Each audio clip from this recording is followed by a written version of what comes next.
Welcome everyone to the Feel Inspired podcast. I've got another exceptional guest today, and I cannot wait to delve into some of these incredible topics we're going to be discussing today with this amazing guest in terms of particularly mental health, men's mental health, the current state of affairs in the modern world when it comes to not just men, but the effect that modern day life is having on our mental health, maybe even the pressure to succeed based on everything we see on social media and so much more. So we're going to do a bit of a deep dive and we're going to discover a lot about this character because this is the first time we're meeting.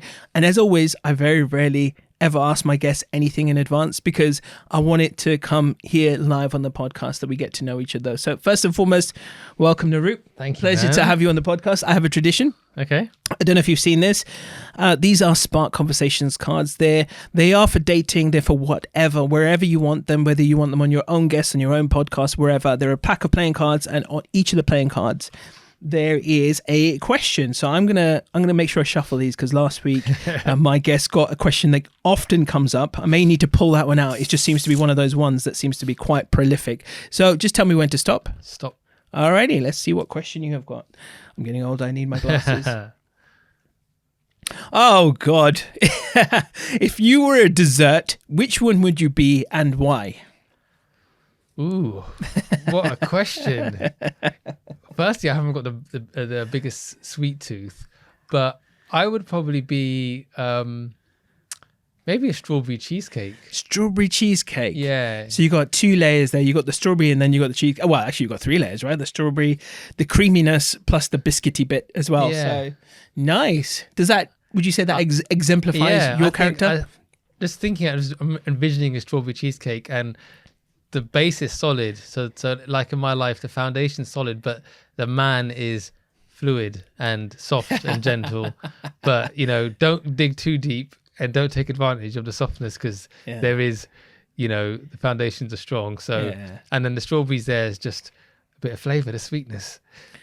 We've got a lot to talk about today. And I think that one of the big focuses definitely will be men's mental health.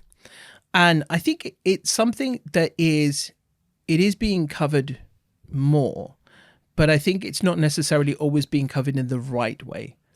Not everyone will agree with me. But the way we deal with female mental health and the way we deal with men's mental health, at the moment, people are trying to bring parity to it. Whereas I don't believe that the way we need to deal with, for example, the male mental health crisis is through talking, through emotional verbation. I just don't think for me that that's the way we need it. If I look at myself and I look at people I've worked with in the past, I think that we are going to have to take a very different approach to it. So I'll be interesting to hear your take and I'll give you some of my takes. But first and foremost, obviously, it's Naroop. That's his social medias. Welcome to the Feel Inspired podcast. As always, though, I would love to get some background on your journey that's led you to this point today. Who is Naroop and why are you doing this work? What's made you come to this point right now? Firstly, thank you for having me on. You're welcome. It's a real pleasure to sit on your podcast and talk to you, especially about men's mental health, which I am really passionate about. What's brought me here is a really interesting life, a life which I think has had many battles, as a lot of people have, but I think quite unique battles, which are quite rare to me in my circumstance. So I was born and raised in Southall, West London. I went to private school in Hammersmith. So from a young age, I was going from a very Asian area to a predominantly white area. So a brown boy in a white private school, which I actually loved. I loved the school and I loved Latimer. I wish I could go there. Latimer. Yeah, I heard of Latimer. Yeah. I can't remember why. Isn't that sort of North London? It's Hammersmith. So it's right on King Street. Okay, cool. Love the school. I really want to, if anyone's listening for Latimer, get me down there. I want to talk to the school and the pupils and the teachers. I loved it. I look back at it, I wouldn't change a thing. But I had challenges from a young age. One was an eye condition that I was bullied for. Yeah. Which took me majority of my life to come to terms with and build the confidence of acceptance. And I still battle with it today. I also got into a relationship very young, at 15 years old, which was, for a lot of my life, the thing I was the most proud of. that I was able to meet and be with someone from a very young age. And I had skipped the whole, dating and the app thing and, how do I meet someone? And I was like, I met someone when I was 15. It's easy for me. And that relationship unfortunately came to an end after 26 years. And when it came to the end, I was left in a place in a world which I didn't understand because I had never been single since I was 15. And I was 41 then when I split up. So I went on my first date when I was 41. Wow. Really, right? I had a daughter. Well, I have a daughter. And my daughter was 6 when we split. Yeah. She's 9.5 now. Yeah. Beautiful girl, my absolute world. And so that was a challenge. And I went to a really dark place that I didn't know existed. I got through it. And I don't think you're ever through. You can never say you're healed fully, because what is being healed fully, right? But you work through it to a place where you find happiness again, and you build and grow, and you find normality, and you realize that maybe all these things were meant to happen for a reason. So that was a major part of my life, and what has fueled my desire to help men overcome struggles with their mental health. I feel like it was a path. It was my destiny to go through that. And also my ability to communicate, being a storyteller, having worked in visuals all my life, having been a public speaker majority of my life, I feel it is my duty, and it has been an opportunity given to me to share my journey with other men, communicate what I've been through, how I handled it, how I got through it, and to help other men. It hurts me to see a man suffer.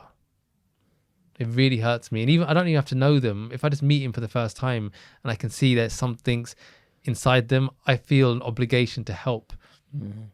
And I'll always test the waters first to see if they're open and receptive to having a conversation. But it's what I feel it was my destiny to do. Yeah. On top of that, I'm the brother of a really well-known singer. Which have we heard of this person? Jay Sean is my brother, Yeah. and that gave me experiences in my life that I never knew I could have, and had a massive impact on my life in a positive way, but also made me question certain things about my life and why I had been chosen to walk this path that was given to me. And I think as men, we are constantly growing, learning. And it was only when I got into my 40s that I started to actually understand and make sense of everything that I had been through in my life. Because I had to go through all these things. And now, sat here as a 44-year-old man, I can confidently say I feel proud and of myself. I love myself. And I wouldn't change anything that's happened to me. I really wouldn't. Because I don't want to be anyone else but me. Yeah. I truly, truly live with such gratitude that I have the opportunities that I have in my life to do what I do, that I've experienced what I've experienced, that the world and the universe has shaped me in this way, and that I can help people through all the different things that I do in my life. And that's what's brought me here with you talking today, is I want to create massive change. Yeah. Massive change. If I were to ask you, so, I mean, obviously, firstly, you've got an incredible journey to share. Moving, it's funny, it's interesting to me that you talk about this, obviously, moving from going to an all-brown school to an all-white school, for example, because mine was the opposite. I went from an all-white neighborhood and school to then suddenly being thrust into having some desi friends. So it was interesting, when I arrived at school, there was a lot of lingo that I just didn't understand, that I wasn't familiar with, desi slang, Bollywood movies, this, that, the other. It was interesting because when I was at primary school, I used to love, and even younger as well, I loved Amitabh Bachchan. So one time I wore an Amitabh Bachchan t-shirt to school, and all the other kids were like, "Who's that?" Yeah. And I had to try to explain to them, right? Trying to imagine explaining to 6-year-olds, 8-year-olds, 9-year-olds who a Bollywood superstar is. Of course, if I'd done that in London, it would have been a completely different story. But yeah, there's that parity, which I love.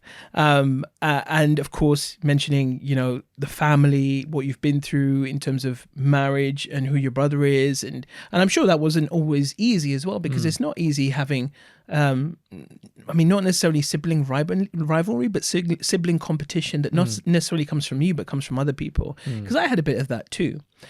But first question I'd like to pose to you, because I think this is really paramount that we discuss this. When you went through that dark phase after your marriage ended, what things did you do, or what things helped you get through it? First thing was my daughter, right? I've always wanted to be a dad from a young age. And being a father was the thing I was probably most proud of. So I knew that I couldn't let myself slip, because I had a great relationship with my daughter. And when the marriage ended and when we decided to split, my daughter was at that perfect age where it wasn't mama, it was mama and dada. Yeah. She was happy to have 50% of the week with me and 50% of the week with her mum. She never put up a fight. She's never said, I want to go to mama now. Never. So I knew I'm having my daughter 50% at the time. That's a non-negotiable. And my ex was cool with that.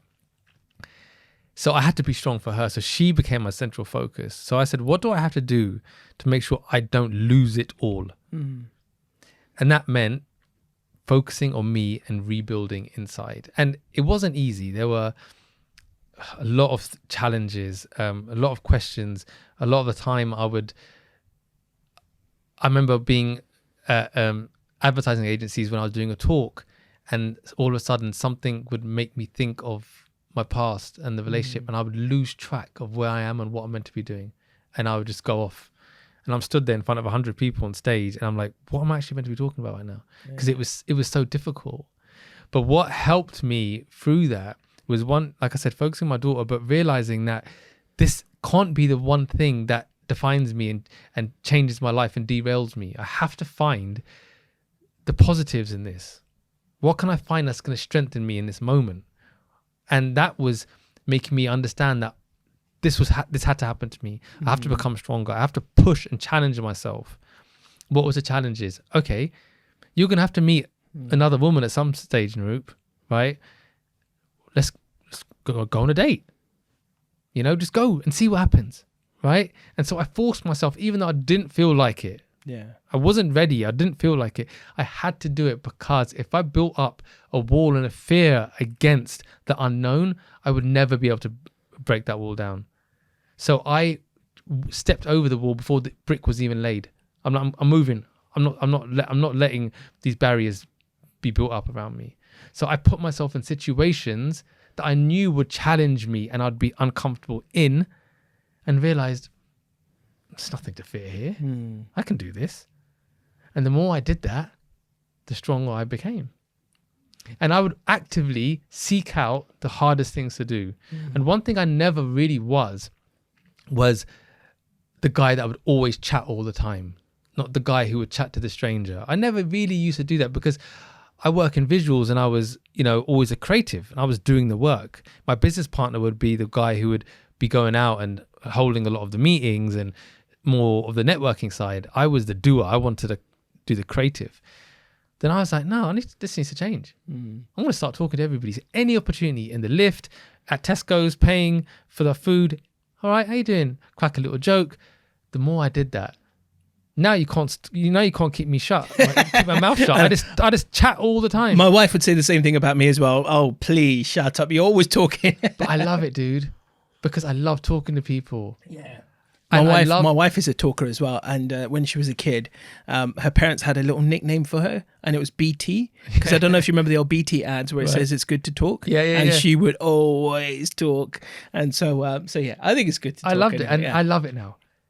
I absolutely love it. I love meeting people. I love chatting to them. I like understanding, and I love just learning about other people's lives. So that helped me through that. These are the kind of things that I did, is really put myself in challenging situations. Sometimes they did backfire a little bit. There were times where I felt like I was about to have a panic attack. It was too much. Like, I didn't need to be in a club or bar environment where there's music playing and there's people dancing and couples all around. That was too much. So I understood, okay, there's a boundary to this. Like, you can't just go act like nothing happened. But challenge yourself a little bit, Naroop. Don't be afraid. And then what happens? You look yourself in the mirror and you're like, well done, man. Like, there was no one there holding your hand. You did that yourself. And you begin to love yourself, and you begin to take pride in yourself and the things and the actions that you do. That's exactly what happened to me, man. And I'm a different man. Complete different man. See, there's a few beautiful things, and I'm not sure you're aware, but maybe you are, maybe you're not. But coming from the coaching profession, which I've been doing for like 32, 33 years, I handle my coaching with men and women to a certain degree similarly, but also very differently. And there's a number of reasons I say this. And this is what I wanted to get to talking about a little bit about, was that we have this modern narrative that men need to talk about their emotions. And I somewhat disagree with that. Okay. You see, when I asked you that question, I asked you specifically, and not one time did you mention talking about your emotions, but there is something you did talk about, which I think is fundamental for men, because I get loads of guys coming to me. In fact, I saw a post on social media recently where a guy, it was actually a friend who posted on behalf of someone saying that person is suicidal. Who can they talk to? And although my prime focus is dating and relationships, but dealing with people and mindset and coaching people for 30 plus years, and I said, of course, having been as someone who's been through that, wanting to end my own life and almost coming very close to ending my own life, I will happily talk to this person.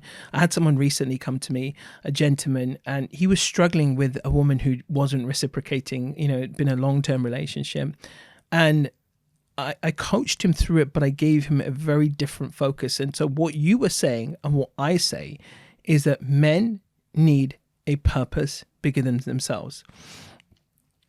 Talking about what they're going through won't solve their problems. It may help initiate to find, but the ultimate purpose is not the talking. It's not the expressing of emotions.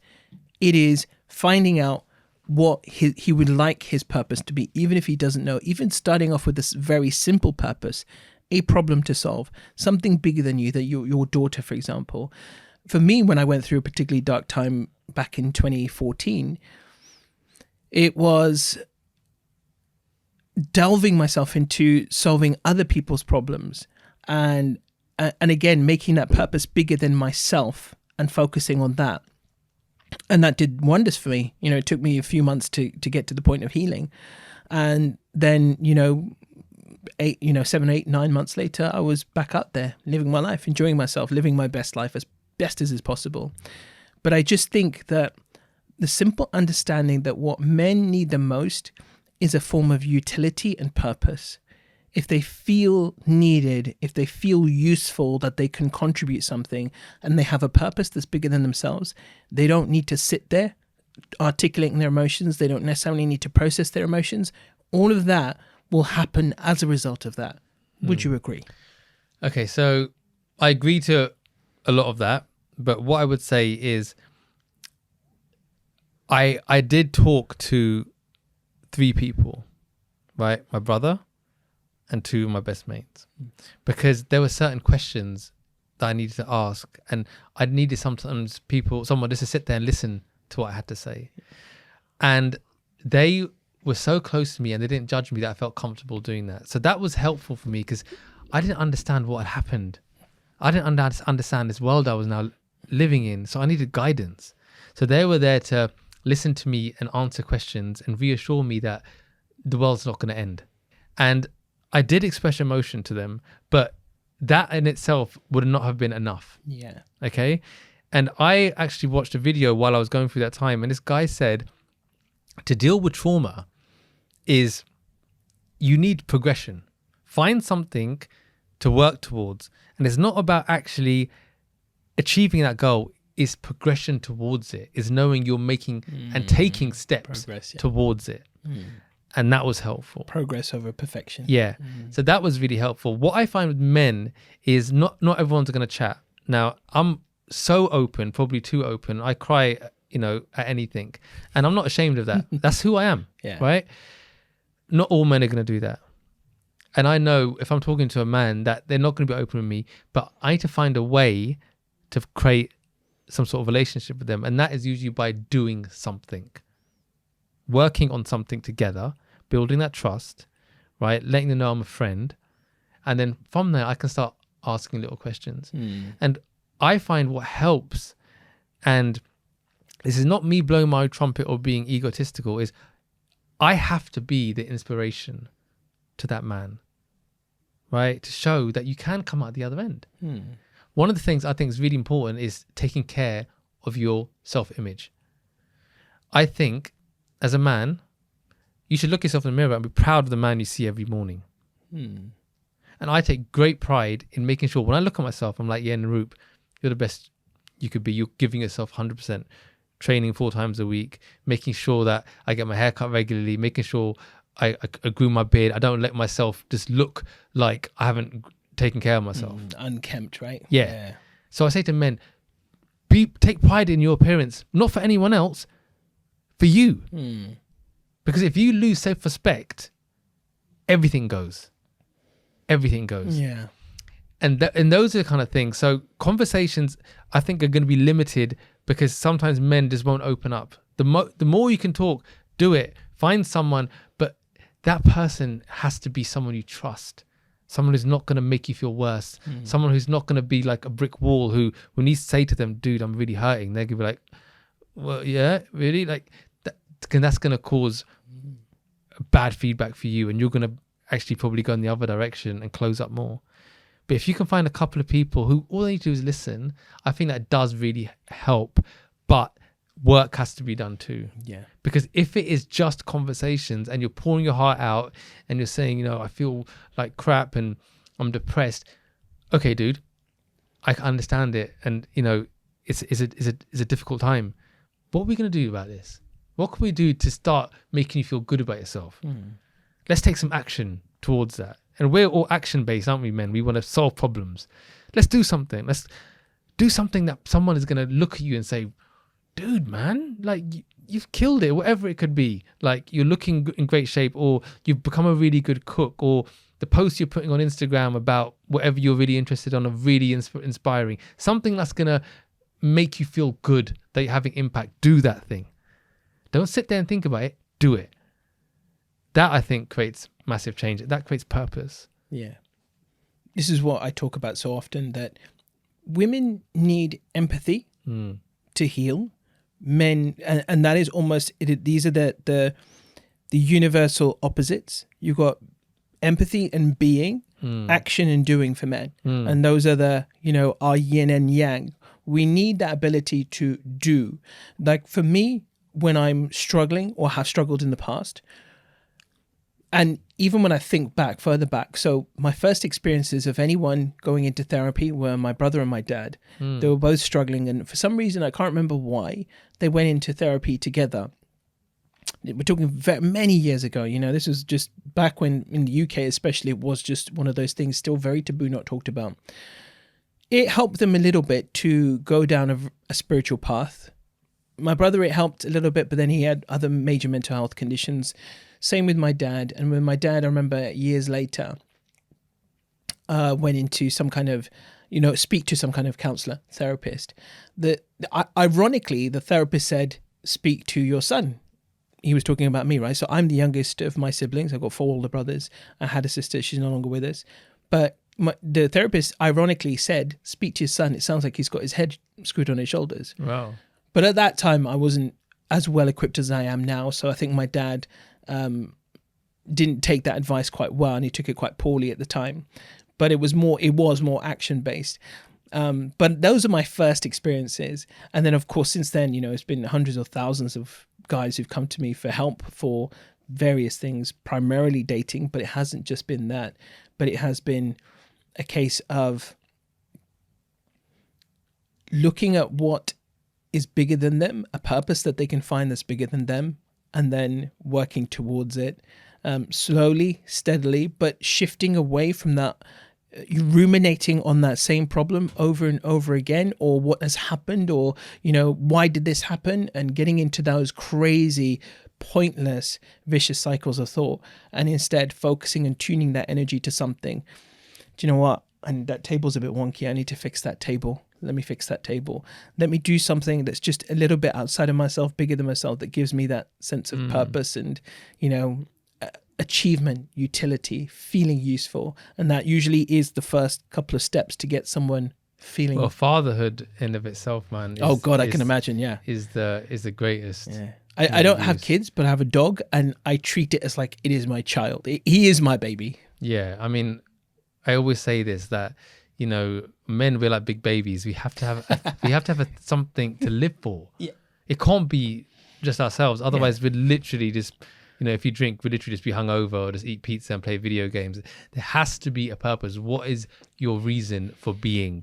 And I don't think people in general ask themselves that enough.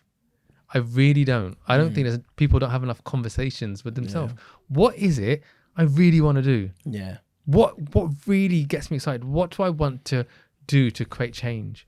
And the problem I find is people are scared to even think it, dude. To even think that they could do something. And I was watching this TikTok video, and this woman said, if you have thought the thing that you're capable of doing it, that means you can do it. You can do it, yeah. Because the ability to even think it, yeah, to say, I could do that, means you have such belief in yourself that it doesn't seem like it's too far out. But for a lot of people, they're like, me do that? Nah, not me, mate. Like, can't do that. You can. Yeah. But how do you get that person to find that self-belief? A lot of that comes with association. Hang with people who are doing something good. Yeah. Be inspired by them. Follow people who are, sharing really positive stuff. Don't get lost in all this other stuff that we can watch on social media that literally either makes us feel depressed or gives us another sensation that we want to have, right? Yeah, a quick dopamine fix, but doesn't do anything for us. And that is interesting for men. I'm interested to know what the men that you said that you help with their dating, what's their most common problem? It's complex, but I would say one of the biggest things is that when we were dating back in, say, the 80s, 90s, early 2000s, what our role was very clear cut. But now it's so unclear cut. And there were unspoken rules of dating that existed. I'm the guy, I'll do the approach, I'll pay for the date, I'll do this, etc. Now there are so many question marks over it.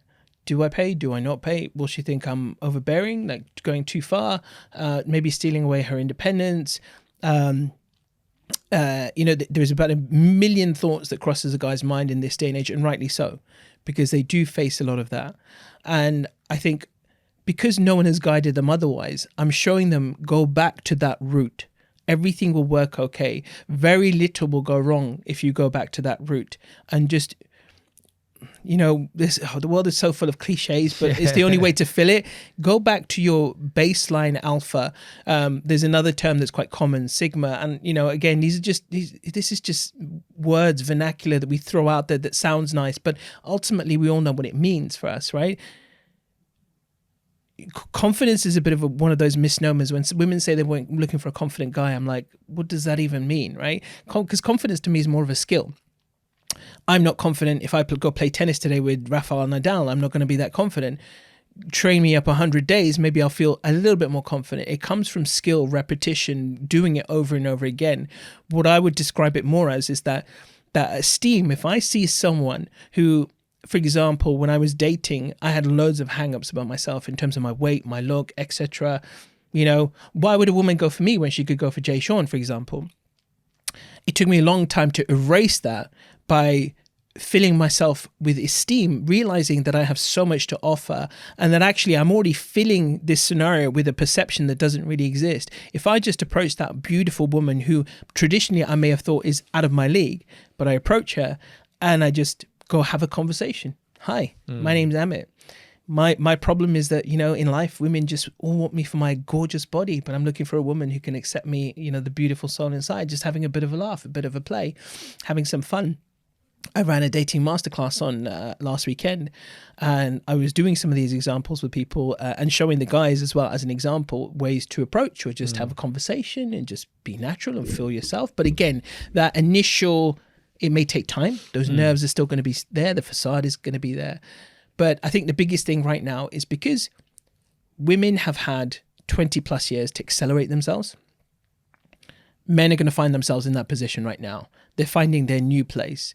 And of course, there's a lot of confusion there about where do we go? How do we go about this? How do we handle all these challenges? And, these are a lot of the things that, modern influencers and generally respectful influencers, Scott Galloway talks about this. Dr. K talks a lot about this. Trevor Noah talked a lot about this, about that we've got this generation of aimless men right now.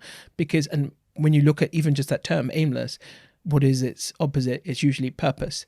It is, a man finding what his deep and true purpose is. And it isn't something that's, destined from the gods. It's something we just choose in that moment.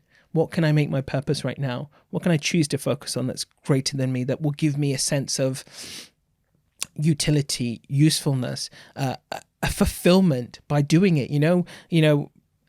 It's so funny. My wife and I have this argument sometimes, but just randomly, she'll say, can you sort this out? And it means fixing something in the house. And when that happens, I'm so happy. In the split second, I'm thinking, I've got to do this. No, something else to fix and whatever. But when I get there and I'm fixing that thing, the world disappears and I feel great. And especially that satisfaction when I fix something or done, a bit of DIY that's rectified something or whatever. That feeling, that satisfaction for a guy, I think there's almost nothing like it in a way. Yeah. And it's just such a beautiful feeling. That's really interesting. The reason I ask is, I think you're right. A lot of men are lost. Yeah. And they just got to take it back and be confident. And what I realized that on my journey when I became single again, and is one of the inspirations for what I've created, which is the Dad Project, which is my own project about helping single fathers, but men in general, is that these men had to rebuild their confidence. And what I found with a lot of these single dads who are really inspiring fathers is their purpose was so strong for their children that they became phenomenal men in every aspect of their life, because nothing was going to stop them from being who they wanted to be. Throw any challenge at them, they're going to do it, right? They found love in ways that they never thought they could because they were so attuned to who they want to be. They're living for such a strong purpose that all the noise that could have distracted them just vanished. That was powerful. And you're right, that purpose is so lacking. And a lot of the times, through our greatest tragedy comes our greatest joy, right? For a man, knowing that his relationship has come to an end and now he's going to have to raise his child or children by himself, can feel like the world is over because it's hard. We have to find parts of us that we never knew existed. Sometimes creates part of us that we never knew we had to create. That's difficult. But then you forge this different man. And a lot of the time, it's not a man who is solid and like, don't mess with me. There's a softness and there's an emotion. There's an inner strength. It's not about stoicism, is it? There's an inner strength that is so confident, so full of belief. Like with my daughter, tell me to do anything for her, I'll do it. I know I can handle it. I couldn't say that before because it's easy for me to say, oh yeah, get your mum to do it. No, I'll do it. And as my daughter grows, she's 9.5 now. She's now going through changes, which means my relationship with her has to adapt. And I have to understand, what does it mean when a girl starts going from 9 to 10 and then 10 to a teenager? How do I still play the role of the father but still respect her boundaries and understand that there's going to be things that she's not going to share with me that her mum will talk to her about. And there'll be times when she'll close the door or she'll want her space or dad's not the right person to talk to. But guess what? I can't let that affect me and feel like I'm failing her in some ways. But who's there to guide me through that? No one. I've got to find that as a man. When it's so easy in a normal relationship for a man to sit there on the sofa, watch some TV or go play football, and a mum's dealing with this in another room. And he's like, yeah, that's already handled, isn't it? I don't have to worry about that. No. I have to worry about that. But that's a privilege, bro. Yeah. That's such a privilege. And that's why I'm so passionate about the work I do with the Dad Project, is because I can see how these men can inspire men at scale. Because these are some of the men who've been wounded and hurt the most. They've fought for custody for their children for years. To see a child that they've created, they have to fight to see them. What? Because they're a man? Just because we didn't carry the child for 9 months didn't mean we didn't go through change. And I always say, you know what, it takes 9 months for the baby to be formed, but it takes 9 months for that man to become a dad. He's going through his own journey. And after that, you know, if he can't have the time with his kid, part of him is lost. And I think that's so not spoken about. And it's not understood that we need their child too. Yeah. But when they have brought alignment to their life and they feel that they're in a good place, these men are strong and powerful and beautiful in so many ways. And I feel so privileged that I've now been able to create a space where I can speak to these men and inspire other people and become stronger in myself. But back to the idea of purpose, that purpose is so strong. And if other men who haven't got children could find something greater than themselves, something to work towards, then, you know, there's no stopping them, man. And there's no unhappiness. You know, there'll be challenges, but the purpose will drive them. Yeah. To drive them through. So it's such a privilege, bro, to be in this space. Yeah. I really feel gifted. I can't believe how quick the time is going, by the way. It's crazy. But I wanted to ask, by the way, just on a slightly tongue-in-cheek thing, but also a very sincere and important subject, right? Do you ever think about your daughter in the context of, how do I raise my daughter so she doesn't have, because I've often thought about this about myself. Like I said, I'm never going to be a dad now, but if I were to ever be a dad, or when it comes to my you know, nieces or younger cousins or whatever, how you raise your daughter to make sure she doesn't have daddy issues. Yeah. But also, how would you like her to have a healthy role model of a man to aspire to have as a partner in the future if she's going to have a male partner? Okay, that's interesting. Firstly, with the daddy issues, I actually had a therapy session where I had a consultation with a therapist not long ago to make sure that I was in check with how I was raising Lara. And he said, look, dude, there's nothing that you're doing that's wrong. And I think it's important to understand and make sure that, you know, as if you're going through a separation, that you don't attach to the child. And your happiness isn't just the child, because that child one day is going to go like to university, or it can be going out with the mates, and you're going to be sat at home. So if you're so attached, that's not a good thing. And daddy issues is making sure that you still got to discipline her or him. You still got to be the person. You can't be scared to say certain things. You can't over spoil them. You can't just give them everything, because in my case, I've only got one child. It's easy for me to say, I've only got one child and I'm a single dad, I'm just going to give her everything. No. Yeah. I know that's not going to serve her for the greater good in the rest of her life. So I've got to check myself. And that's an internal conversation. But then if you've got a good support system around you, grandparents, brothers, people can sometimes just jump in and say, look, you know, maybe you are being a bit protective. Like, I know I worry when she plays in the park or she goes out that I don't want her to fall over. And my cousins are like, dude, seriously? Like, you know, or she's quite a fussy eater and she just wants to eat certain things. Like, she doesn't really eat Indian food. Yeah. And my cousin sisters were like, dude, like, you need to like put some dal in her mouth. Like, seriously, like, she, you know, does she know what a sabji is? Like, these are things that I have to do, but I learn off others. In terms of a role model with a partner, what I try to do is to make sure that she understands that her mum and dad will have other partners, and she's witnessed that. Okay, being open and having open conversations with her and letting her know that that's fine. It doesn't mean that she caused her parents to split up, or that, you know, there's problems with the parents. It's just that, you know, we're not together, so we are going to have other partners. But then I also make sure that she knows that I've got a healthy relationship, an amicable relationship with her mum. And this is something that sometimes men don't do. They hold grudges against the mother, especially if the mother gets with another man. And the problem is, if you dislike your ex, you are disliking the person that your child loves. Yeah. And that is something really important to understand. Yeah. So you have to find a way. I'm not saying you love the ex, right? Be respectful. Know that your child is going to witness everything. The last thing you want is your child to think, it's my fault that mum and dad are split up. Yeah. So you find the strength inside to put everything to the side. Everything that happened now. Sometimes it's hard to do that because there might have been an abusive relationship, on either side. However it ended, fine. But now you have to find a new way. And I do try to talk to men and say, look, you can't hold grudges forever because it will just cause you pain forever. You're going to be carrying that for the rest of your life? Dude, seriously, like put it aside and think of the children. And so if they can see that and understand, look, mum and dad, they don't hate each other. They can understand that, okay, this is what the relationship is. And a lot of the time they have friends whose parents are also split up. So they know it's not just them.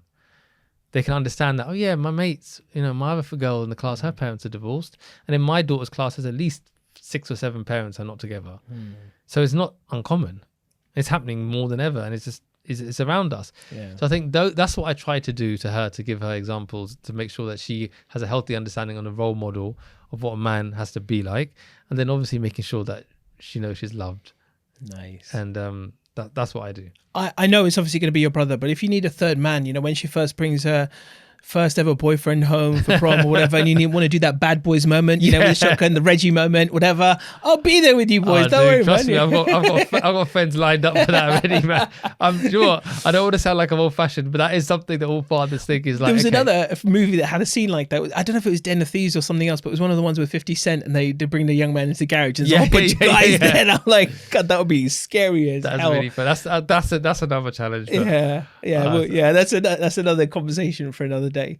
But no, that's beautiful. I think that's, of course, no one's ever going to get the balance right, completely right. All we can do is do the best with everything that we've got to hand, and just, and still continue to be there and learn and grow. Remember, we're all fallible human beings. We're going to make mistakes. We're going to have to learn ourselves. And in terms of your personal journey, we still haven't touched on it much, but your kind of, your experience of the contrast of you and your brother, him being, becoming a pop sensation globally, and then you being this young, shy man, and also as well his tour manager for quite some time as well. Yeah. In terms of how did you find that impacted your mental health, and what did you do to kind of, keep on an even keel? So firstly, my brother is the kindest man I know and most generous. So he always made sure that I didn't feel left out, neglected, or low of myself. So I'll give all credit to him. He loves me more than anyone loves me. I know that. He shows it to this day.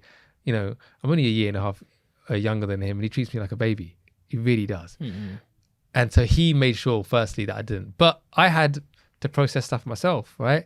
So the time that my brother got signed to his record label, I had started working with my dad in his clothing business, and that was my dream. I studied business at uni. I'm going to work with dad in our clothing company. We had a massive clothing company, 4 factories in India, multi-million-pound company. I'm going to take this to the next level, and life's going to be amazing. But that year I started working with him, the company went bankrupt. Right, wow. It's not because of me. It's not like I did. It was a couple of decisions in India about building another factory, and it was cheaper to export clothes from China than it was from India. So a massive company went bankrupt, and I witnessed the fall of my dad's empire. That happened the same time that my brother got signed. Right, so now I'm working at market stalls with my mum and dad trying to sell the stock, and my brother's his journey starting. So I'm starting to see that his touring, people are starting to know who he is. Obviously he had a whole journey of first cementing his name, so he had to do gigs in random places, and I'd take him to his gigs. I remember his first few gigs, he only got paid £56. Wow. Right, and like 25p. So it'd be me, him, and Juggy D would be in. I'd drive him to a car. I had I think I still had my Peugeot, and would turn up somewhere where it's just people don't know who they are. Yeah. And then I'd have to go to the promoter afterwards. And I'm like a 20-year-old, 21-year-old. Have you got our money? And he'd give me like a £50 note and some change. And then we'd just stop off in the service station on the way back and just buy some food and it's gone, right? Yeah. But obviously that didn't last long, and he, got signed, and the rest is history. But that was an interesting journey for me because I was dealing with this loss of a sense of direction because I couldn't work with my dad anymore. The business had gone. So I had to find my own path, which I did by working in photography and film, but it was very early days. And then I always had issues with my confidence because of my eye condition. So I found it really difficult to maintain eye contact. I was really wary of what women thought of me, even though I had a girlfriend, because you always think, I've only had one girlfriend from I was 15, right? So it's not like I dated around and had loads of girlfriends to think, women all think I'm good looking. I didn't know, right? So that was a big thing for me.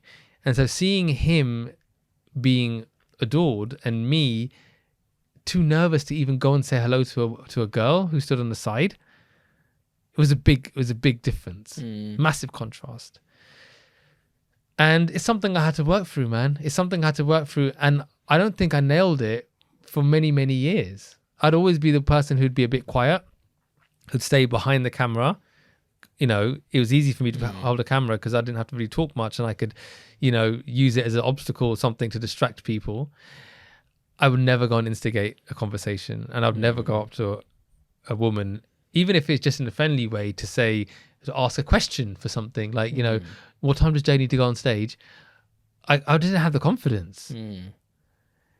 But that shift only happened when I realized that I can't stay like this. Like, my brother is an inspiration. He's got everything he's got by just going for it, right, and not holding back. And I had to do the same thing.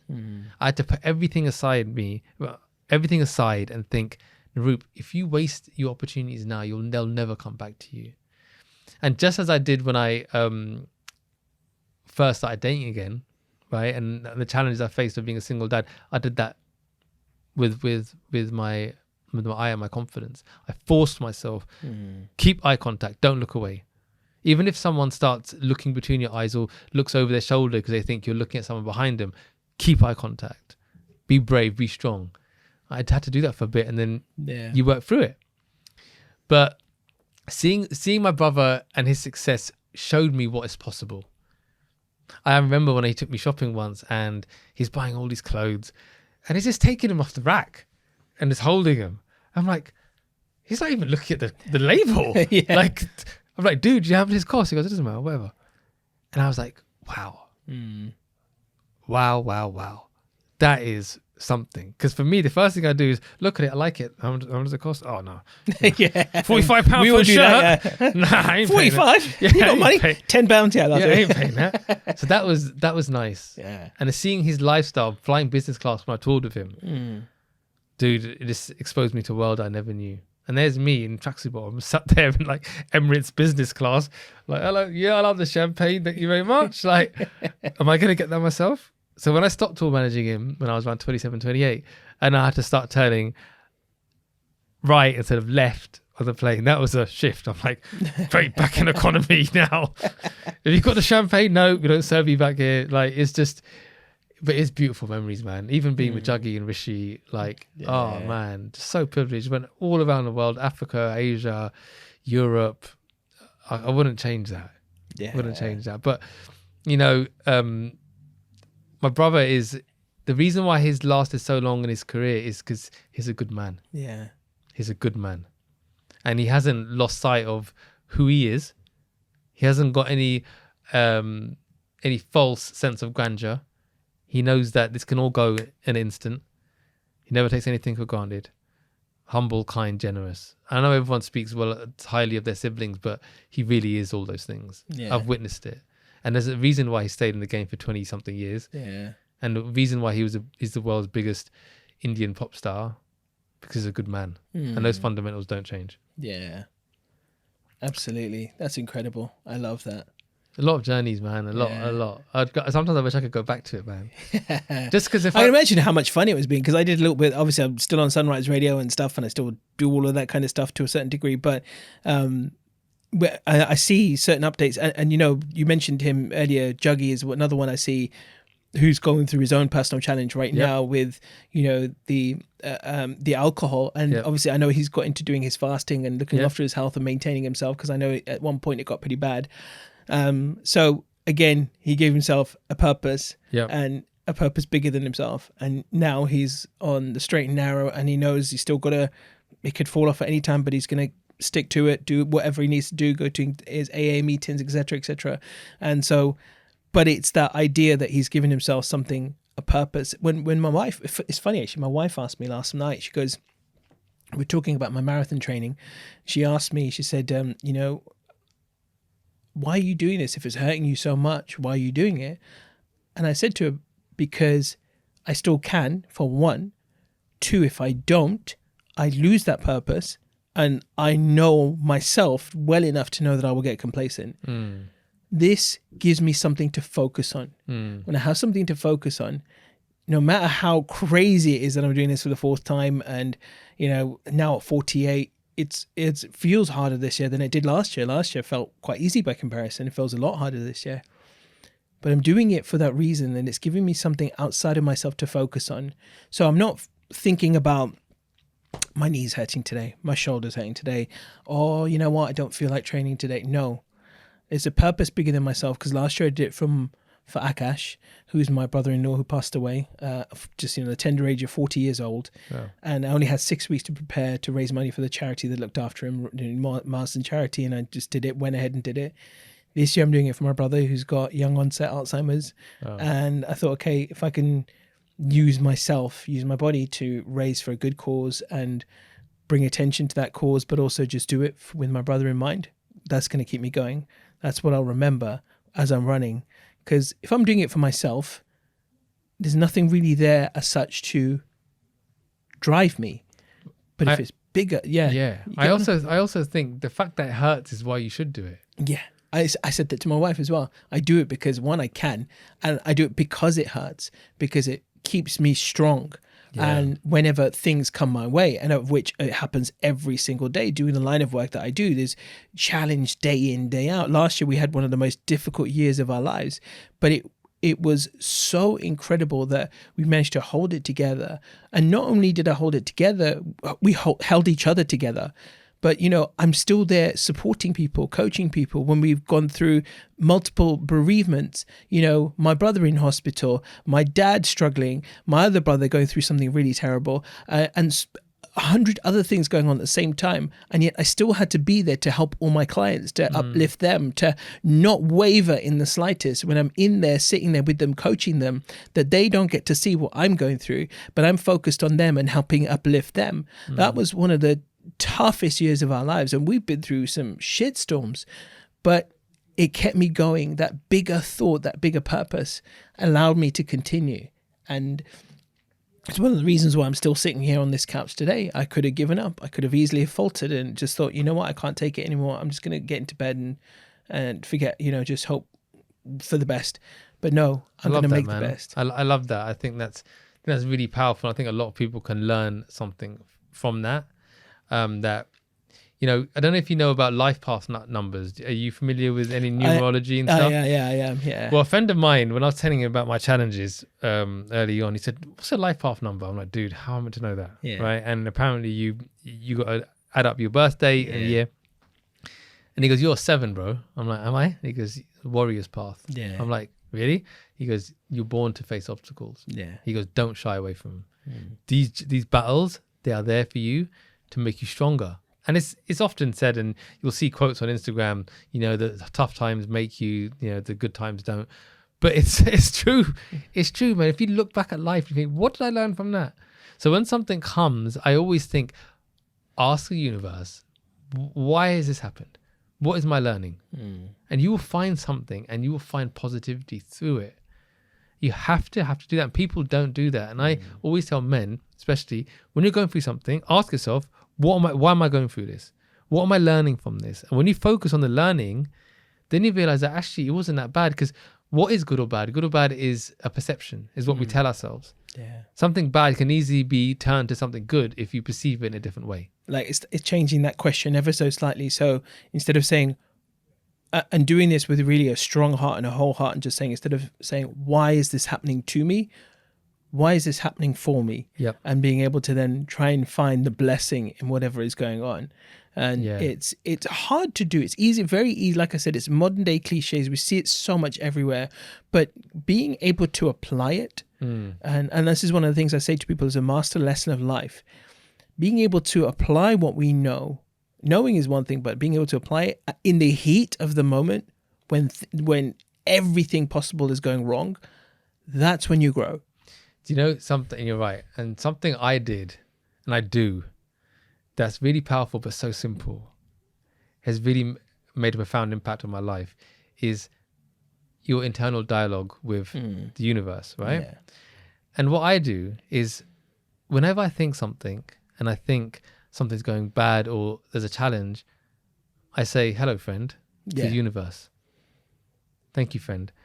And I don't feel like the universe is doing it against me, it's doing it for me. And by me simply framing the universe as my friend, thank you, friend. And I say a lot of time in the day, hello, friend, because I want to know, and I've got to tell myself that there's not this force that's trying to keep me down. Whatever this force is trying to help me, trying to show me my path.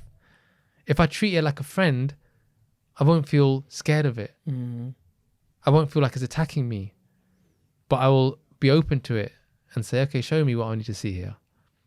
And it's so simple. No one told me that. I didn't read it in a book. I just thought to myself one day, and I had just a couple of business stuff that was happening, and it was difficult and challenging. And I was like, I can't feel like the universe is trying to punish me or doing it to me for some other reason. I have to feel like this is for my benefit. So I'm going to start saying, hello, friend, to the universe, and talk to the universe as it's on my side, is on this journey with me. It's helping me through, and it's changed so much. Beautiful. It's really powerful. It's really, really powerful. But I'm quite a spiritual dude like that.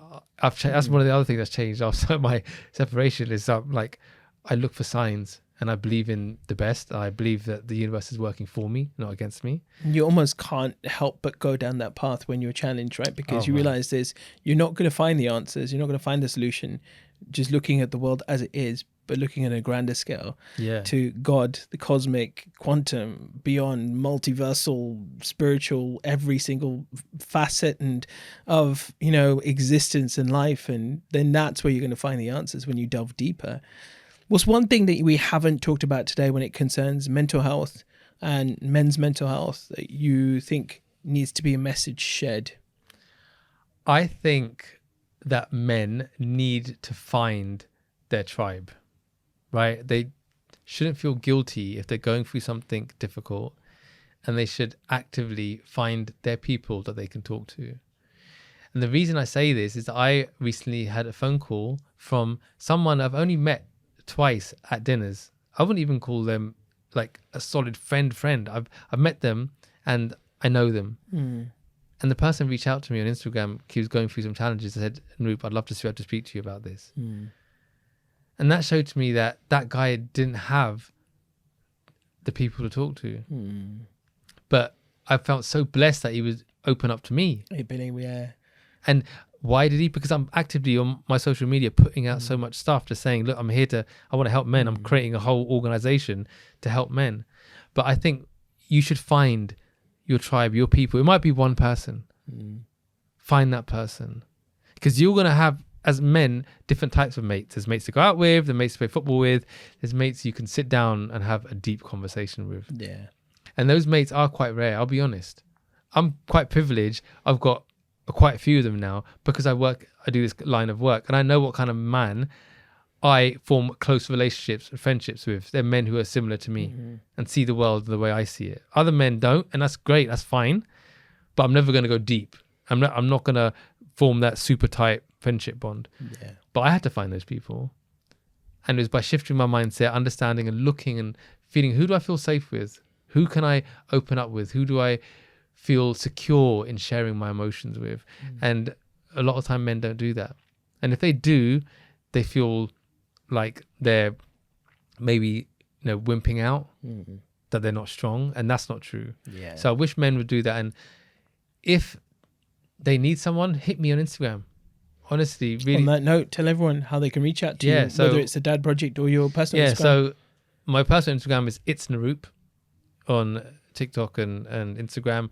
And then the Dad Project HQ is on Instagram and TikTok and stuff and LinkedIn and stuff. So we're actively, putting out a lot of content. I've got a great team working with me. Shout out to Nimesh, who's another single dad with 2 kids, who messaged me on Instagram when I put out my first video. Just messaged me and said, "Dude, what are you doing with this content?" I'm like, "Well, I'm not too sure where I'm gonna take it." And he's come on board, and we've created this platform and it's growing. So that's the one thing I would say is take that step. Like Nimesh did that. We're taking a step with me, and him got a great relationship now. Like, we chat to each other about loads of different stuff, but you got to find your tribe, you got to find your people, and that takes work. That takes work. Beautiful. Well, it's been a pleasure having you on. I think we could definitely continue this conversation. So man. No doubt there'll be a part 2 at some point in the future. But it's been a real nice conversation, and I think seeing men speak at the moment is actually quite rare. And dare I say it is quite rare, and it's a beautiful thing to just see. And I think even just people seeing this, especially guys out there who are struggling, going through something, I hope it gives them hope, a sense of there's an answer. I can reach out, I can utilize help to start finding my purpose, doing some problem solving in the beginning, maybe whatever, anything to just set me then on the path that I need for myself to grow and become the man I could be, and then thrive. Yeah, totally. And I just want to say well done all the work you're doing, man. And if there's any way that I can help you by offering any advice or speaking to any of your clients who's having any issues with mental health or anything, I'm here, bro. I really want to help, so use me to your advantage. Honestly, it's been a real pleasure, and definitely this will not be the end. This is just the beginning of our journey as well. So I really appreciate you coming on today. Thank you, man. And to everyone else, thank you for tuning in to the Feel Inspired podcast. Be sure to like, subscribe, and I will see you on the next episode.